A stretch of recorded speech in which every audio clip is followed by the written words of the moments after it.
Bapak Ibu, Assalamualaikum warahmatullahi wabarakatuh. Selamat pagi, salam sejahtera buat kita semuanya.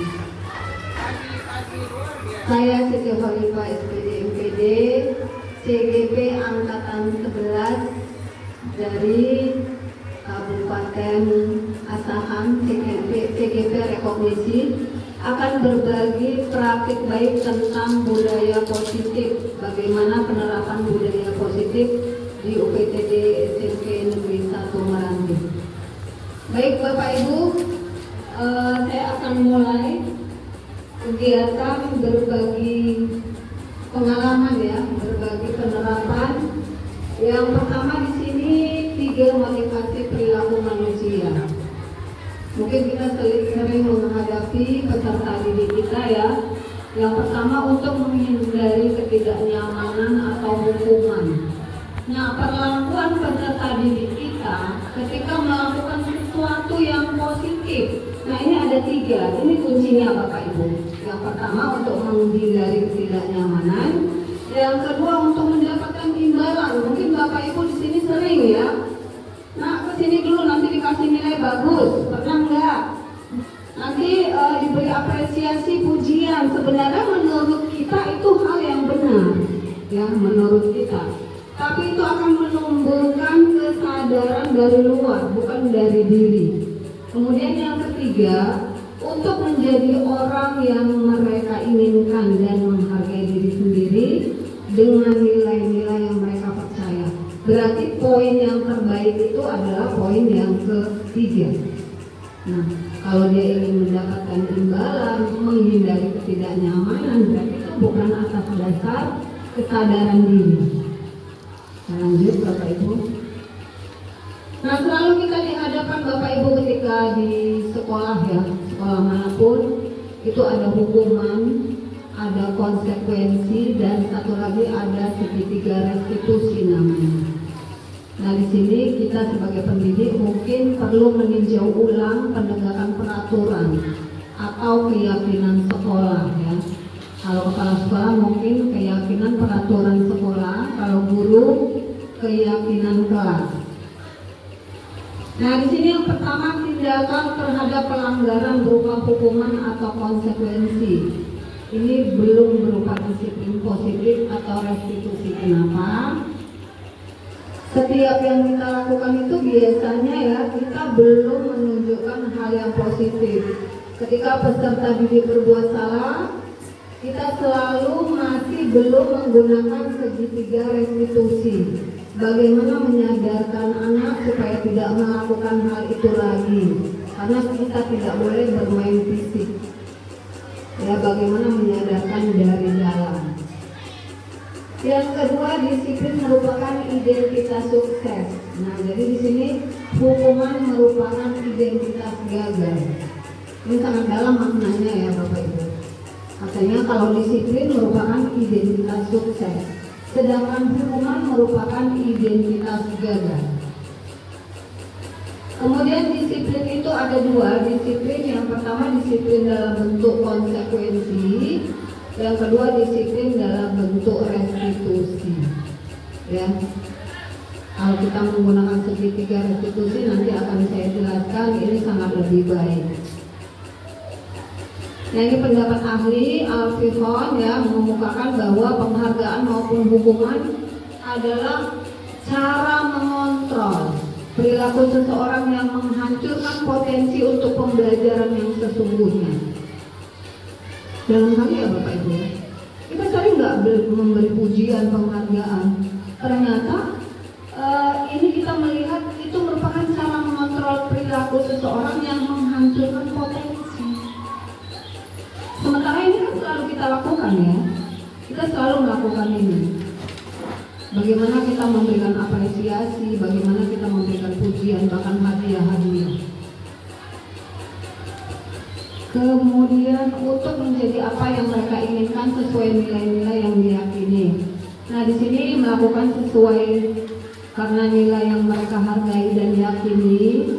Kemudian akan menjadi orang seperti apa yang jika saya melakukannya merupakan motivasi yang membuat seseorang memiliki disiplin positif Yang terakhir bersifat internal. Ini yang terpenting.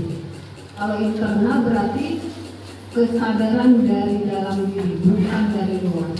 Pujian, apresiasi, penghargaan, janji-janji imbalan itu dari luar. Itu tidak menjadikan seseorang berubah secara intern, tapi dari luar. Ketika nggak diberi imbalan, dia akan berhenti. Nah ini.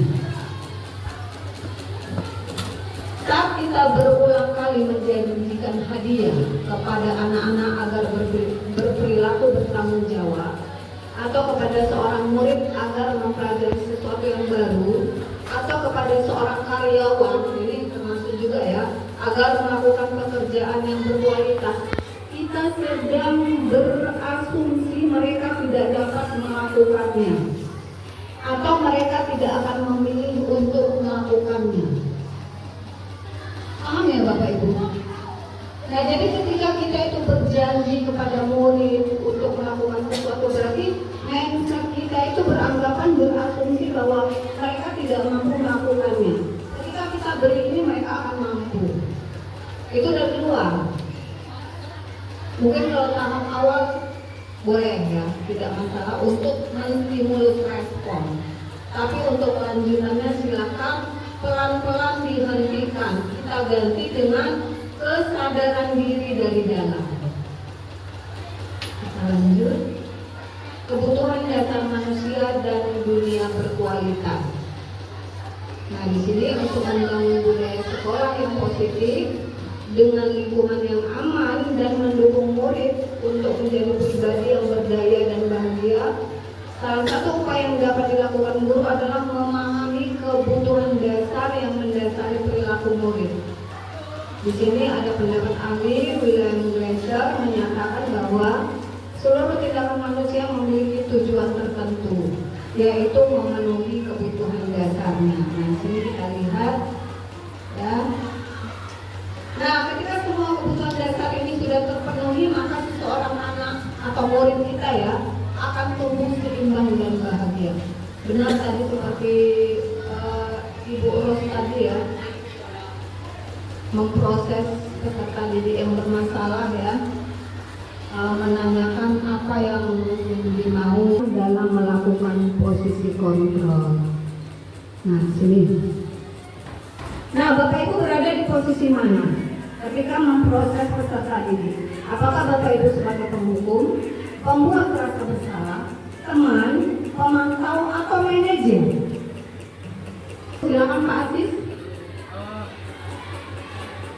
Pada satu ketika kita mungkin pernah sama-sama memproses anak. Pada satu ketika mungkin kita sebagai guru pernah sama-sama memproses anak, di mana anak dalam pandangan kita bersalah.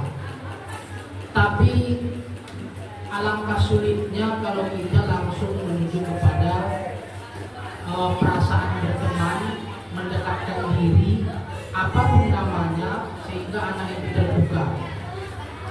Pengalaman saya, terkadang kita harus perlu menyadarkan dia bahwa anak sadar bahwa apa yang dilakukannya adalah salah. Di saat dia merasa bahwa sadar dia bahwa apa yang dilakukannya salah, kemudian baru kita berikan stimulus kepada dia bahwa itulah namanya proses. Nah, dalam masuk kita sebagai proses, kita mulai mendekatkan diri kepada anak, kemudian kita sadarkan dia terus menerus, kemudian dia tidak akan mengembangkan apa yang sudah pernah kita sampaikan kepada dia yang merasa negatif, karena dia sudah merasa dekat dengan kita. Mungkin di situ posisinya datang sebagai teman. Itu saja, Bu. Nah, di sini ada segitiga restitusi. Nah, Bapak Ibu, ketika Bapak Ibu memproses setiap kesalahan yang dilakukan oleh peserta didik, yang pertama Bapak Ibu lakukan adalah Bapak Ibu harus menstabilkan identitas. Jangan langsung diberi jangan sampai hujatan itu ini dan lain sebagainya. Kita harus menstabilkan identitasnya dulu. Kalau dia emosi kita tenangkan ya, kita hibur dulu dia supaya dia mau bercerita. Kemudian validasi tindakan yang salah. Kamu ini salah. Ya menurut kamu kalau kamu berbuat salah itu, kamu kenapa berbuat salah? Apa alasannya? Bagaimana supaya kamu tidak melakukan hal itu lagi? Ya. Kemudian yang ketiga, menanyakan keyakinan. Nah, keyakinan apa yang sudah disepakati? Makanya di sini ada beberapa pertanyaan pemandu yang bisa Bapak Ibu gunakan. Kamu tentunya punya alasan mengapa kamu melakukan itu. Dia akan jawab, iya Bu, iya Pak, saya melakukan itu karena saya diganggu ini. Nah, kemudian ada kan cara yang lebih efektif untuk mendapatkan apa yang kamu butuhkan. Misalnya, jangan kamu langsung melakukan ini, atau kalau di kalangan anak-anak ini kan ada juga yang selalu mengambil barang milik orang lain, ya kan? Kemudian setiap orang pasti pernah melakukan kesalahan. Kita bilang gitu.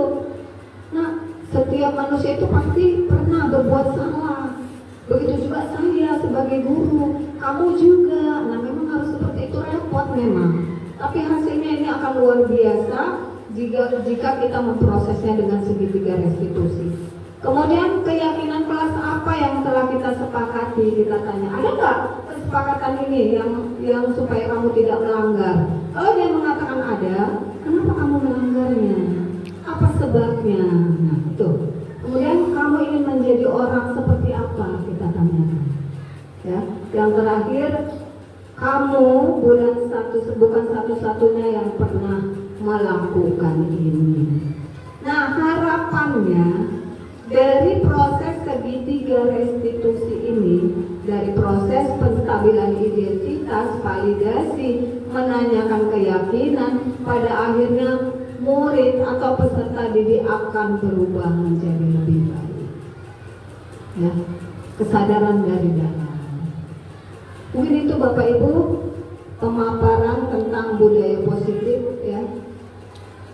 Jika ada yang ingin ditanyakan boleh silakan. Begini Bu, kita boleh mengikuti satu pendapat, termasuk tadi segitiga restitusi. Yang jadi bahan pertanyaan saya, apakah hasil yang dibuat pakar ini memang hasilnya sudah betul-betul di atas sekian persen? Apakah ini sudah dijalankan di setiap sekolah? Contohnya, katakanlah sekolah penggerak. Apakah memang ini teori ini sudah valid? Boleh mereka beranggapan seperti bla bla bla. Tapi ketika di lapangan ternyata kita lihat enggak juga. Pendapat ini tentu sudah valid ya, sudah valid karena memang sudah menjadi dimasukkan ke dalam berbagai referensi.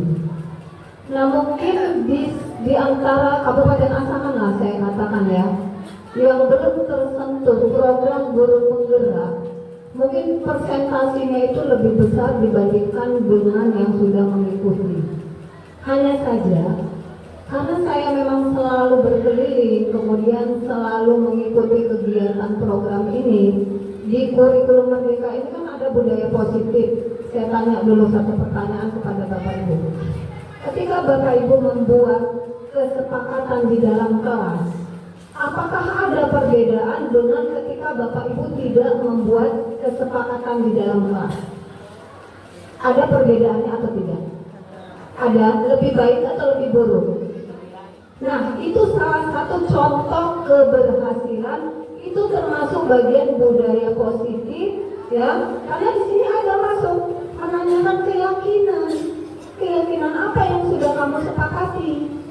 Nah, ini sebenarnya hal yang kecil, tapi nanti bisa menjadi besar ketika semua sekolah-sekolah menerapkan segitiga restitusi ini. Walaupun tidak semudah yang dibayangkan, tapi kita pelan-pelan menuju ke sana. Ya, pelan-pelan menuju ke sana. Kita tahu masing-masing peserta didik kita ini punya karakter yang berbeda-beda. Kesimpulan yang ingin saya sampaikan di sini, untuk budaya positif marilah sama-sama kita lakukan ya, apalagi kita sudah menggunakan kurikulum merdeka. Kita gunakan segitiga restitusi dalam menyelesaikan berbagai persoalan yang terjadi kepada anak-anak kita. Semoga apa yang kita lakukan nantinya akan berdampak positif ya, berdampak positif bagi peserta didik dan menjadi peserta didik yang memiliki karakter sesuai dengan profil pelajar Pancasila. Itu pada akhirnya yang kita harapkan ya Bapak Ibu.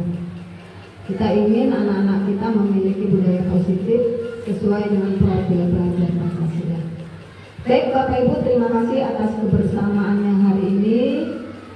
Mungkin hanya sampai di sini dulu pemaparan dari saya tentang budaya positif. Mungkin di lain waktu kita akan kembali bertemu dalam kegiatan-kegiatan lain ya, dengan materi yang lain. Kita akan berdiskusi dan berkolaborasi demi mewujudkan pendidikan yang lebih berkualitas. Akhirul kalam, wabillahi taufiq wal hidayah. Wassalamualaikum warahmatullahi wabarakatuh. Selamat pagi, salam sejahtera buat kita semuanya.